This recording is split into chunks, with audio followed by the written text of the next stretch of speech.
আসসালামু আলাইকুম। এরা হচ্ছে জীবন যুদ্ধে যোদ্ধা হিসেবে আজকে আছে। এই তো সমুদ্র উত্তাল আজকে 7 দিন ধরে সেন্ট মার্টিনে কোনো বোট আসতেছে না, কোনো কিছু আসতেছে না।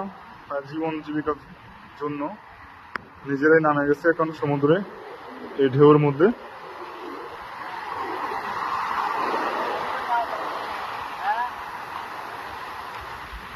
জীবন যুদ্ধের মধ্যে নেমে গেছে, প্রচুর প্রচন্ড মানের ঢেউ, ঢেউর মধ্যে নামে গেছে।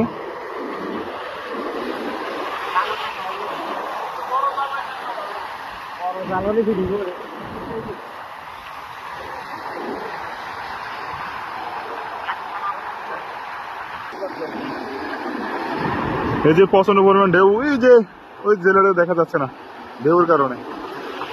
প্রচন্ড ঢেউ, ঢেউর ভিতরে উনি জাল নিয়ে আসতেছে মাছ ধরার জন্য, শুধু জীবিকা নির্বাহ করার জন্য। এটা হচ্ছে টানা জাল, টানা মাছ ধরবে, টানে আনবে মাছ কাছে, মাছ নিয়ে চলে আসবে। এটা হলো টানা জাল। এই স্রোতের মধ্যে, এই ঢেউর মধ্যে খুব কষ্ট করে তারা জীবনটা চলতেছে তাদের।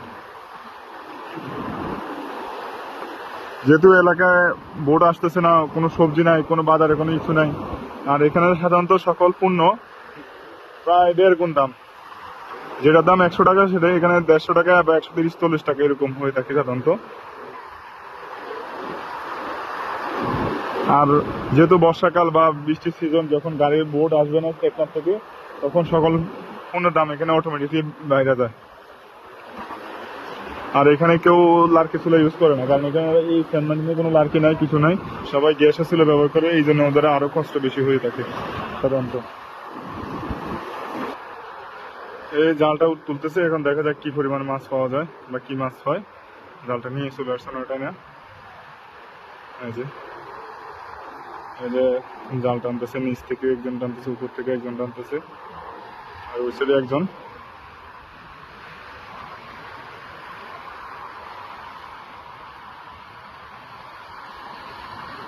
এই যে প্রায় চলে আসছে মাছ, দেখি মাছ কি মাছ পাওয়া যায়। এর আগের ক্ষেপে পাইছিল 2টা বাটা মাছ।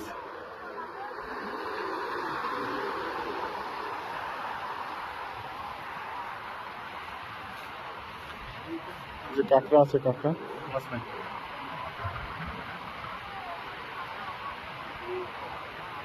একটা ট্যাংরা মাছ আসছে,